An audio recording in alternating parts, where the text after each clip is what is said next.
Jorge Molina costumava ser um nome sussurrado nos corredores de mármore e vidro das grandes corporações, com um misto de reverência e inveja.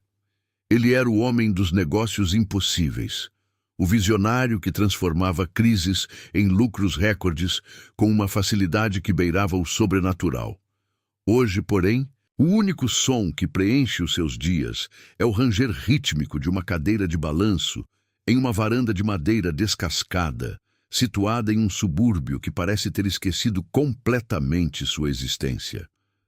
Jorge vive em uma casa simples e austera, onde o ar carrega o cheiro persistente de café requentado e móveis antigos. A poeira que se acumula nas prateleiras não é apenas sujeira acumulada, mas o reflexo visual de sua própria alma, coberta por camadas espessas de amargura e um isolamento que ele abraçou como uma armadura para sobreviver à vergonha que nunca foi sua por direito. Jorge caminha pela sala pequena com uma lentidão que esconde a força física e mental que ele já possuiu. Cada objeto naquele espaço modesto conta uma história silenciosa de renúncia e perda. O relógio de pulso suíço, uma peça de precisão absoluta, agora repousa parado em uma gaveta de cabeceira, enquanto o terno de corte impecável que ele usava para enfrentar os tubarões do mercado permanece guardado em um saco plástico, como uma relíquia de um tempo de glória que parece pertencer a uma encarnação passada. Ele se senta à mesa da cozinha, observando o vapor que sobe de sua caneca de cerâmica lascada. A solidão que o cerca não é meramente a ausência física de pessoas, mas a presença constante e sufocante de tudo o que ele perdeu. O prestígio outrora inabalável, a dignidade pública e, acima de tudo, a fé ingênua na lealdade humana. O carteiro, um homem de poucas palavras, deixou uma pequena pilha de correspondência sobre a mesa de madeira rústica. Jorge a ignora por longas horas, preferindo observar as sombras que se alongam conforme o dia avança lentamente. Quando o sol finalmente começa a se pôr, tingindo o horizonte com tons de um laranja melancólico e profundo, ele decide finalmente abrir os envelopes. Entre contas de luz e anúncios publicitários sem qualquer valor, um envelope pardo e ligeiramente amassado captura sua atenção imediata. Não há um remetente identificado, mas a caligrafia, elegante e firme, é algo que ele reconheceria mesmo após décadas de silêncio absoluto. Suas mãos tremem levemente ao rasgar o papel. Dentro, ele encontra um recorte de jornal amarelado pelo tempo e uma fotografia desgastada nas bordas. É a imagem congelada do dia em que sua vida ruiu completamente, o segundo exato em que ele foi escoltado para fora da sede luxuosa da corporação, sob os olhares de desdém daqueles que ele um dia chamou de aliados e amigos mais próximos. Naquele instante, o peso esmagador do passado retorna com a força de uma avalanche imparável. Jorge fecha os olhos e é transportado para aquela noite fatídica, chuvosa e fria. Ele consegue sentir o cheiro da chuva misturado ao asfalto e o toque gelado das algemas em seus pulsos. Ele se vê novamente no escritório de Carvalho, cercado por investigadores federais e arquivos corrompidos que o incriminavam falsamente por um desvio milionário que ele jamais planejara. A acusação de crime financeiro foi um golpe cirúrgico, uma obra de arte da traição, executada por mentes que conheciam intimamente suas virtudes e suas maiores vulnerabilidades. Naquela época, Jorge era idealista demais para compreender que, no topo da pirâmide, a honra é apenas um alvo mais visível para os lobos famintos. A injustiça silenciosa o corroeu por dentro ao longo dos anos, transformando o homem vibrante em uma sombra melancólica de si mesmo, forçando-o a um exílio emocional profundo. Ele sente uma pontada aguda de medo e hesitação. Mexer naquelas feridas significa reviver cada gota de dor e a perda devastadora de Helena.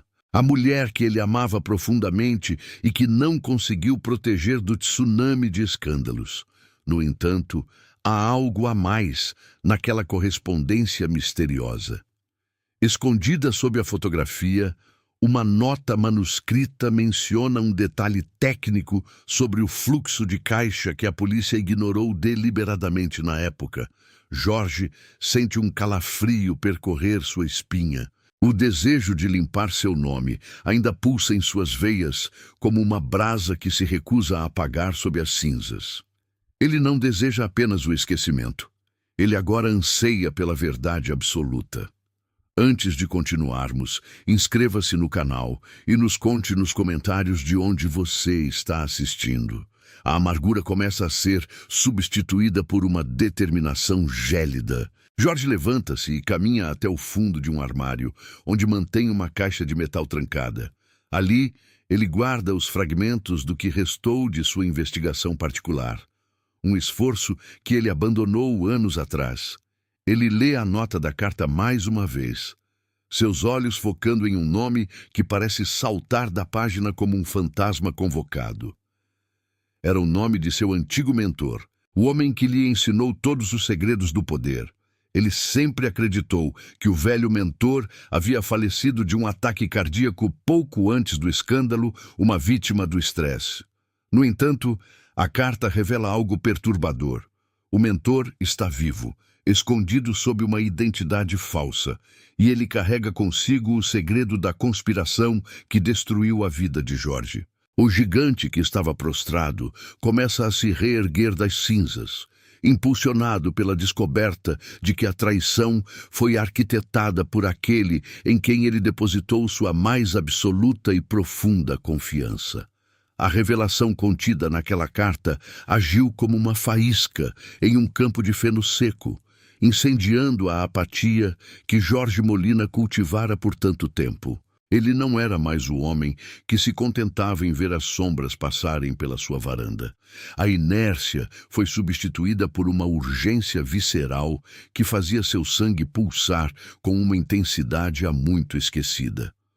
Jorge sabia perfeitamente que, ao cruzar o limiar de sua porta com aquele propósito renovado, não haveria caminho de volta para a segurança do anonimato. O isolamento era um casulo seguro, mas a verdade agora exigia o risco da exposição total.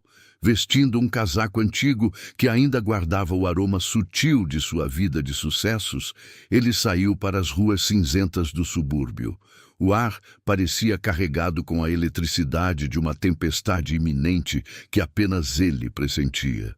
Sua primeira parada foi um pequeno escritório de contabilidade nos limites desolados da zona industrial, um lugar onde o tempo parecia ter estagnado sob camadas de negligência.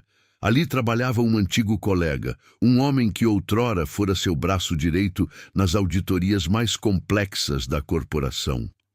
Ao entrar no recinto apertado, o cheiro de papel velho atingiu Jorge como uma lembrança física do passado. O homem atrás da mesa, ao reconhecer Jorge, empalideceu instantaneamente como se visse um espectro vindo cobrar dívidas. Suas mãos começaram a tremer sobre os documentos. Não era um reencontro de amigos, mas o confronto gélido entre o sobrevivente de um naufrágio e aquele que preferiu ignorar o socorro. O colega recusou-se a falar abertamente, os olhos saltando para a porta, o medo de represálias gravado em seu rosto cansado. A conversa foi curta e carregada de silêncios pesados que diziam mais do que qualquer palavra. Jorge percebeu que a lealdade que acreditava ter construído era uma mercadoria volátil que se evaporou no momento da crise. O antigo aliado sussurrou que algumas portas deveriam permanecer trancadas para o próprio bem de Jorge. No entanto, antes de ser praticamente expulso, Jorge notou um detalhe crucial em uma planilha, um registro de transferências atípicas que jamais constara nos autos do processo original. A dor de perceber que aqueles que ajudou lhe viraram as costas foi uma punhalada em seu orgulho, mas serviu para endurecer sua vontade de justiça. Ao retornar para a calçada, uma sensação incômoda de vigilância rastejou por sua nuca. Jorge caminhou fingindo interesse nas vitrines sujas, mas usava os reflexos nos vidros para monitorar o rastro. Um sedã preto mantinha uma distância constante, movendo-se como um predador que aguarda o bote. Seus movimentos despertaram velhos inimigos que ele acreditava terem se esquecido dele. O anonimato fora quebrado e Jorge era novamente um alvo prioritário. A paranoia ressurgia com força total, acompanhada de uma clareza mental que ele não sentia há décadas. Jorge decidiu não voltar para casa e seguiu para um antigo depósito de arquivos mortos, um labirinto que o sistema financeiro esquecera na pressa da digitalização. Após horas de busca exaustiva entre caixas poeirentas, ele finalmente encontrou o que procurava: registros financeiros de uma conta offshore ligada ao seu antigo mentor. Os números não mentiam. O que ele via ali era a prova de uma conspiração monumental, uma teia de subornos que ia muito além de um simples desvio. Sua queda não fora um erro de percurso, mas uma peça fundamental de uma engrenagem corrupta desenhada para sustentar um império de mentiras. Enquanto processava a descoberta, o toque estridente de um telefone público ecoou pelas paredes do depósito. Jorge hesitou, sentindo o peso do destino. Ao atender, uma voz distorcida não perdeu tempo com saudações. A voz prometia a verdade final sobre quem realmente o traiu naquela noite de sua ruína. O local marcado era um cais abandonado, um cenário de sombras onde a luz da lei não circularia. Jorge desligou o telefone com as mãos firmes, ciente da armadilha, mas compreendendo que aquela era a única chave para abrir a cela de sua consciência e enfrentar os fantasmas que o assombraram por toda uma vida. O cais abandonado estava mergulhado em uma névoa espessa que parecia abafar até o som das ondas batendo contra os pilares de madeira podre. Jorge Molina caminhava com passos cautelosos, cada fibra de seu corpo em alerta máximo, sentindo o peso daquela noite como se o próprio ar fosse feito de chumbo. O cheiro de salitre, óleo diesel e detritos acumulados pairava no ar, misturando-se à tensão elétrica que emanava de seus poros. Ele esperava ver as feições arrogantes de seu antigo mentor, ou talvez o brilho frio de uma arma apontada por um mercenário anônimo enviado para terminar o serviço iniciado há anos. No entanto, quando a silhueta finalmente se destacou sob a luz bruxuleante e amarelada de um poste solitário, o impacto foi mais doloroso do que qualquer agressão física que ele pudesse ter imaginado. Não era o mentor que o aguardava.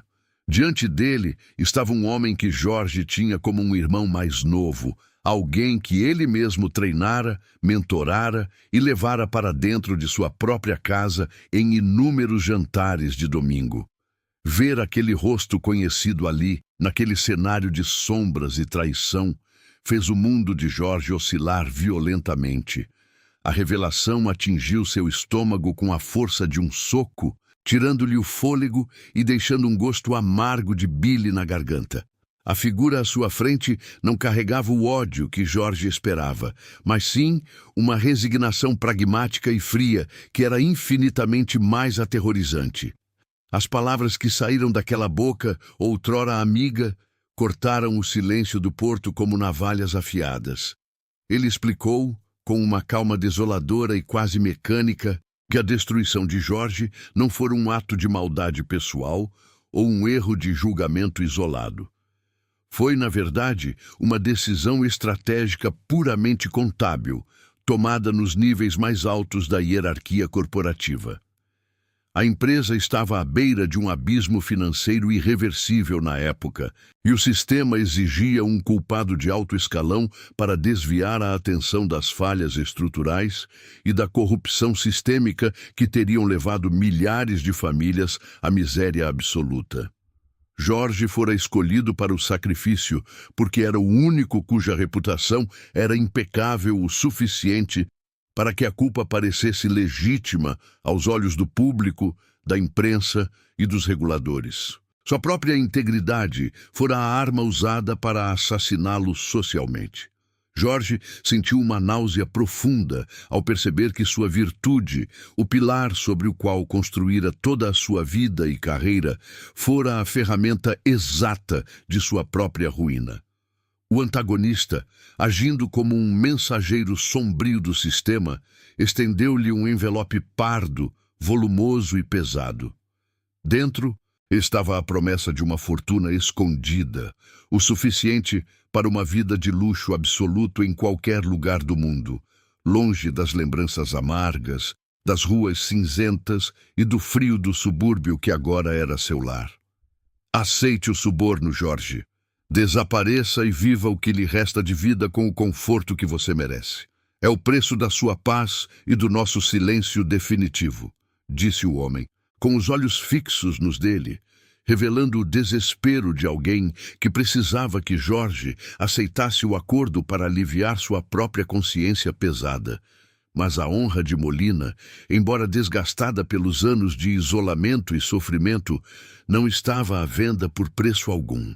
Ele viu nos olhos do antigo amigo não um salvador, mas um covarde que vendera a própria alma por um cargo de diretoria e uma cadeira de couro.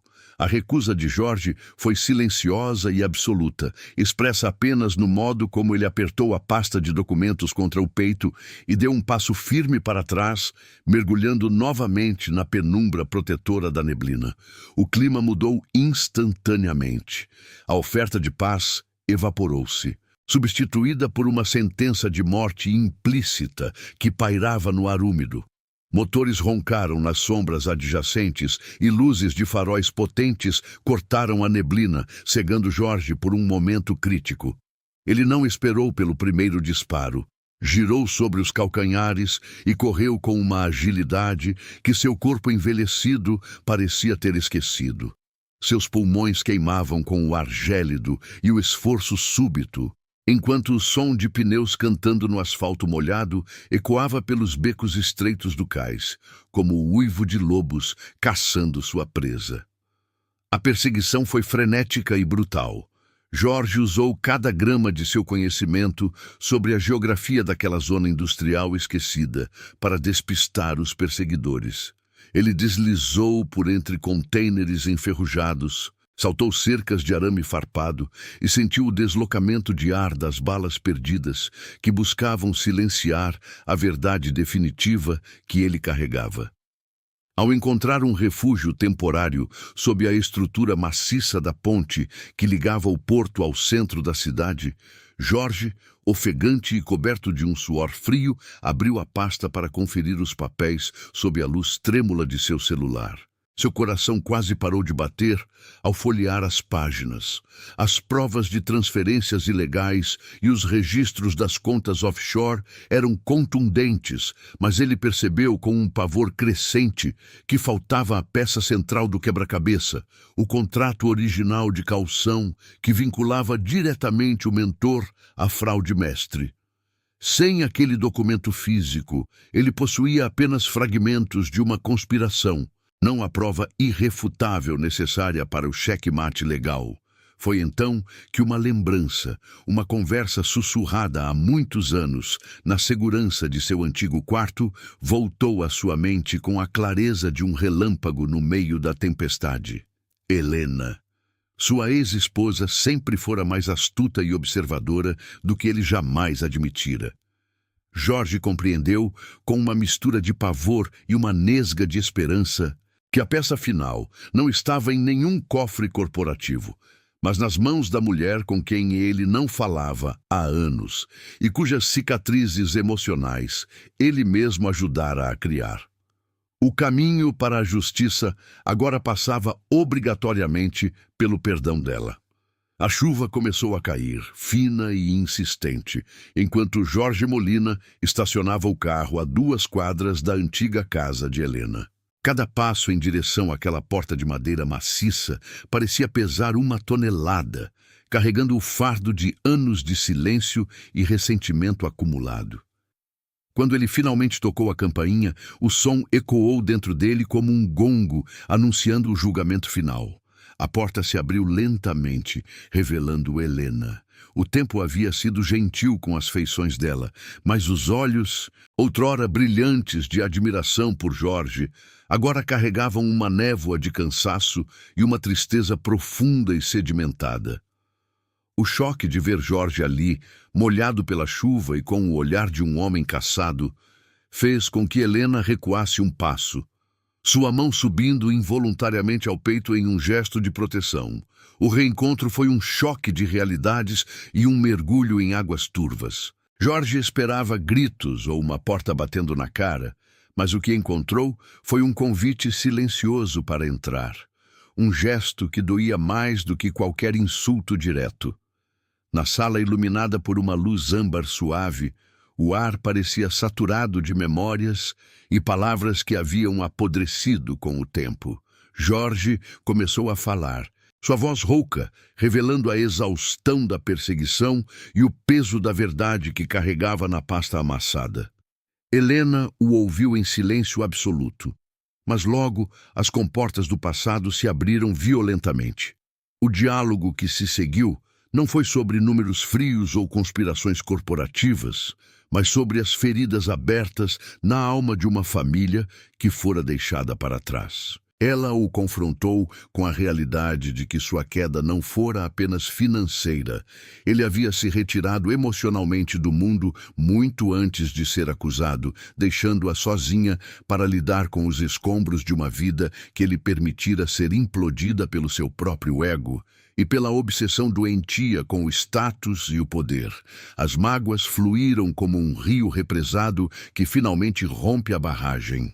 Helena descreveu com detalhes lancinantes as noites em que ele não voltava, a vergonha que os filhos sentiram na escola quando os jornais estamparam sua foto, e como o orgulho cego de Jorge o impedira de aceitar ajuda quando os sinais da traição começaram a aparecer. No entanto, no ápice daquela discussão emocional, quando o ar estava denso e quase irrespirável de tanta dor, Helena caminhou até uma estante de carvalho antiga. Com mãos trêmulas, ela moveu uma fileira de livros de poesia e acionou um pequeno compartimento oculto na madeira. De lá, retirou um envelope amarelado, selado com a cera de uma época em que a confiança ainda era a moeda de troca entre eles. Ela revelou, com a voz embargada, que na noite em que Jorge foi levado pela polícia anos atrás, ela havia encontrado o contrato original de caução entre os papéis que ele pretendia queimar em seu desespero cego. Ela o guardou todos esses anos, não como uma arma de chantagem, mas como uma prova sagrada de que o homem íntegro que ela amava ainda existia, esperando apenas que ele voltasse a ser ele mesmo para reivindicar sua honra. A visão daquele documento, a peça mestre que faltava para destruir o império de mentiras do mentor traidor, trouxe uma clareza súbita e revigorante a Jorge. Ele não era mais apenas uma vítima passiva das circunstâncias. Ele agora tinha em mãos a ferramenta definitiva para a justiça. A redenção começou a tomar forma não apenas como um ato jurídico, mas como uma poderosa união de propósitos entre duas almas que haviam sido fragmentadas pela dor. Helena, apesar de toda a mágoa acumulada, decidiu que não permitiria que a injustiça vencesse novamente. Eles passaram as horas seguintes em uma preparação meticulosa e silenciosa. Jorge sentiu uma força física que não experimentava há décadas. Ele limpou o rosto, ajustou os ombros e deixou que a amargura fosse substituída por uma determinação fria, calculada e quase letal. Ele estava deixando definitivamente de ser a vítima acuada para se tornar o executor da justiça.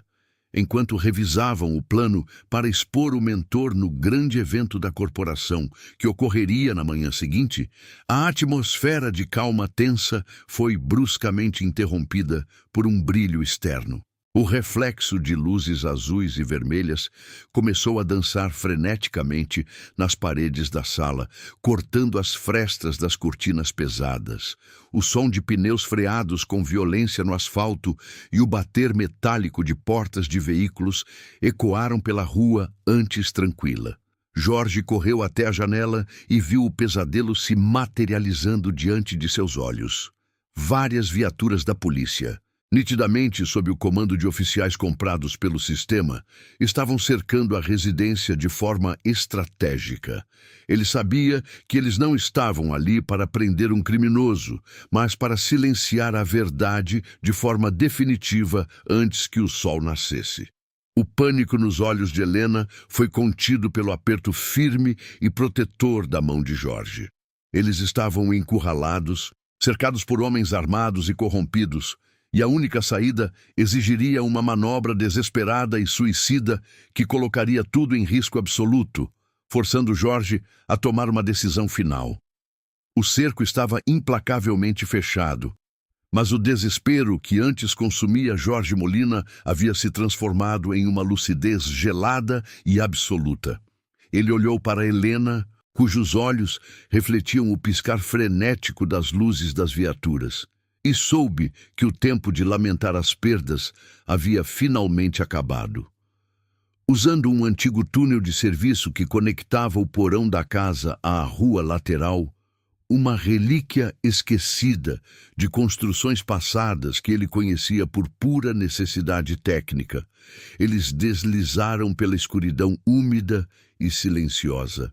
Enquanto os policiais batiam violentamente na porta da frente, o som da madeira estilhaçando ecoou na vizinhança como um trovão solitário. Jorge carregava o envelope amarelado contra o peito, sentindo o papel áspero como se fosse o último pergaminho de sua própria alma. Quando os oficiais finalmente invadiram a sala vazia, encontraram apenas o rastro do perfume de Helena pairando no ar.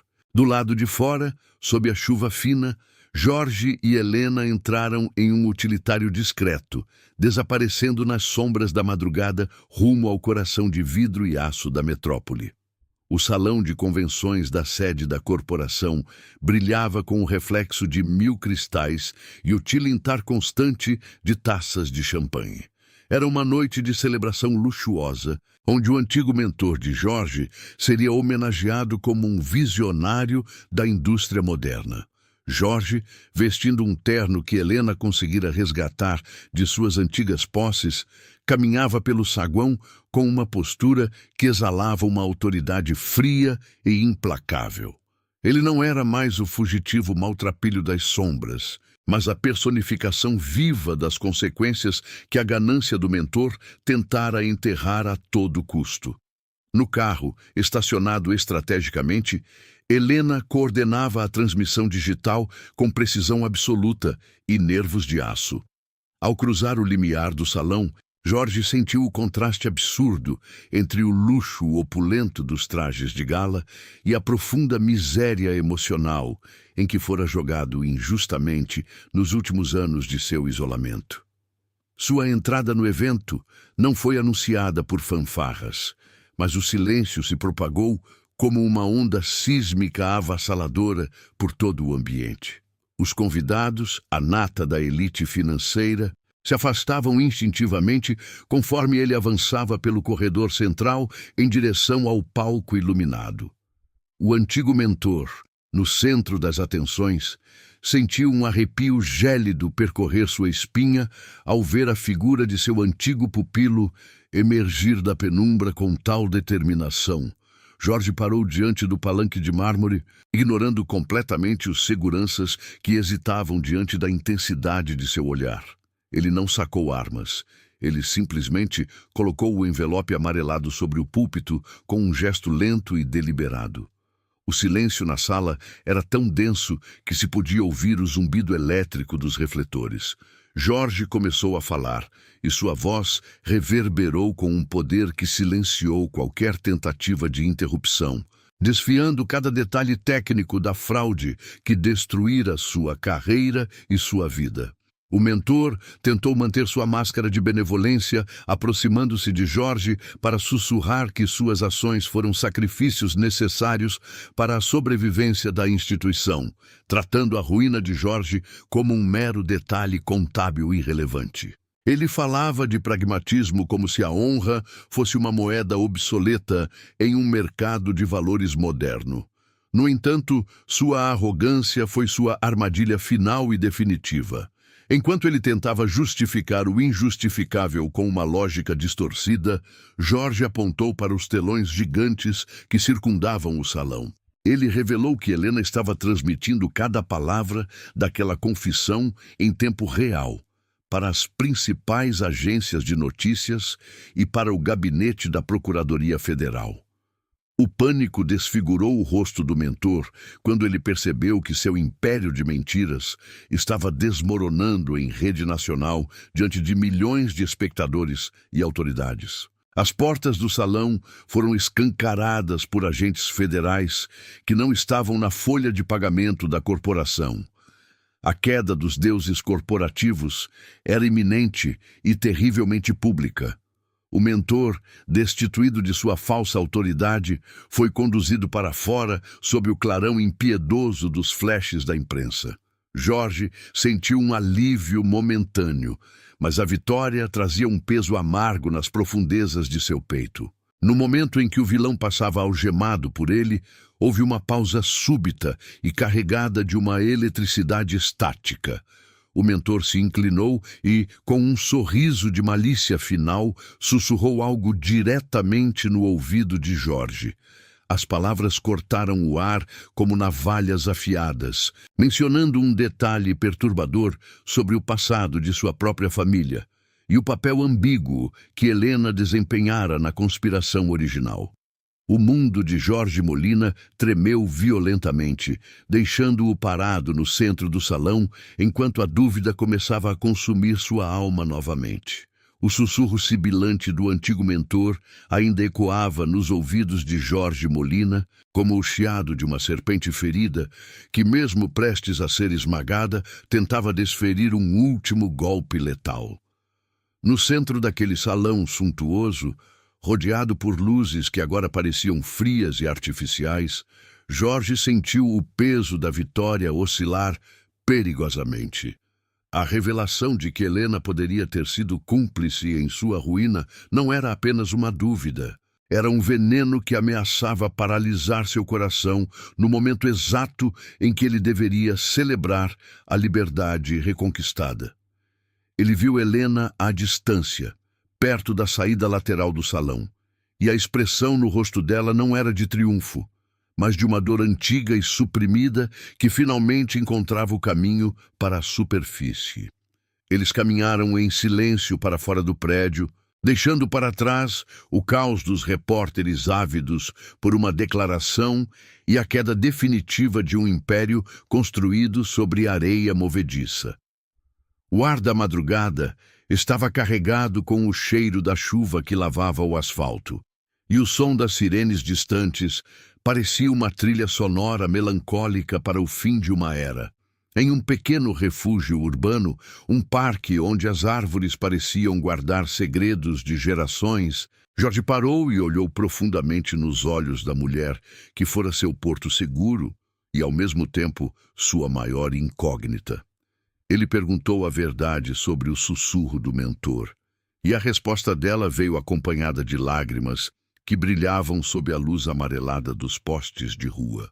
Helena não negou que sabia de partes do plano maligno na época, mas explicou a escolha impossível que o mentor a forçara a fazer através de ameaças veladas.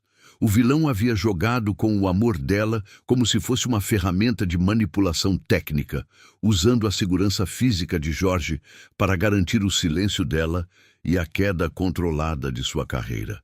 Foi um sacrifício distorcido e solitário, um segredo que corroeu o casamento deles e os afastou por tanto tempo. Ouvir aquelas palavras foi como ver as últimas peças de um quebra-cabeça cruel se encaixarem perfeitamente. Jorge percebeu que a traição do mentor fora absoluta, atingindo não apenas seus negócios, mas os alicerces de sua vida privada e emocional. No entanto, ao observar o sofrimento nos olhos de Helena, ele não viu uma traidora, mas uma vítima que carregara sozinha a culpa de um segredo sufocante para mantê-lo vivo. O perdão que Jorge ofereceu naquele momento não foi um gesto de caridade, mas uma necessidade mútua de libertação total. Ele pegou as mãos dela, sentindo o tremor que finalmente cessava, e compreendeu que a redenção completa só seria possível se eles deixassem as sombras do passado para trás de uma vez por todas. A verdade havia sido exposta ao mundo, mas a reconciliação entre eles era a única verdade que realmente importava para a paz da sua alma. Nas semanas seguintes, o mundo assistiu à desintegração pública e financeira da corporação. Os jornais, que um dia o chamaram de criminoso e pária, agora dedicavam páginas inteiras à sua integridade e à coragem de enfrentar um sistema corrompido. O nome de Jorge Molina estava limpo, restaurado ao lugar de prestígio que sempre merecera. Mas ele descobriu que o prestígio era um fardo do qual ele não sentia mais falta. A justiça poética se completou quando a sede da empresa foi confiscada e transformada em um centro de capacitação e ética social para jovens. Jorge, pessoalmente, acompanhou a remoção do logotipo dourado que adornava o topo do edifício, sentindo uma leveza que nenhum bônus financeiro jamais lhe proporcionara. O Jorge Molina que emergiu dessas cinzas não era o mesmo homem que vivia para o poder, nem o eremita quebrado que se escondia do mundo em sua casa simples. Ele era um homem que encontrara paz na simplicidade da verdade nua e crua. Ele agora passava suas manhãs cuidando de um pequeno jardim, onde o tempo era medido pelo crescimento das flores e não pelas flutuações voláteis da bolsa de valores. Sua vida era modesta, mas sua alma estava preenchida por uma serenidade que ele nunca conhecera nos anos de opulência e arrogância. A honra, ele compreendeu finalmente, é o único bem que ninguém pode realmente tirar de um homem, a menos que ele mesmo permita que a mentira a consuma. Ao pôr do sol, Jorge sentou-se à mesa para o jantar com Helena, compartilhando uma refeição simples em uma casa cheia de luz e esperança. O ciclo de dor estava encerrado. Não havia mais segredos, apenas o horizonte aberto de uma vida que recomeçava sobre bases sólidas de honestidade e afeto. Jorge Molina caminhou para a varanda, respirou o ar puro da noite e sorriu, sabendo que sua jornada através das sombras havia finalmente chegado ao seu destino de luz e redenção.